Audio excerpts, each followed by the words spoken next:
martial arts pioneer, international action star, Grandmaster Ron Van Clief.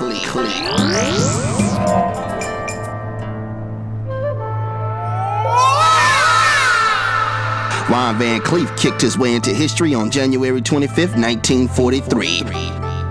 Ron enlisted with the Marine Corps, with a tour in Vietnam and numerous medals. Stateside, Ron started taking some martial arts classes, from humble student to accomplished teacher. Ron started studying styles such as jiu-jitsu, judo, and taekwondo, developing his own martial arts style. He earned a total of 5 black belts in his career.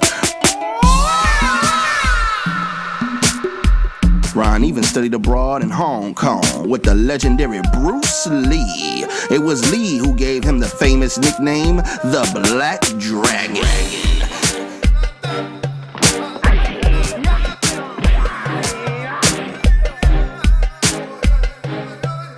And did I mention he was the fight choreographer for the Motown classic film, The Last Dragon?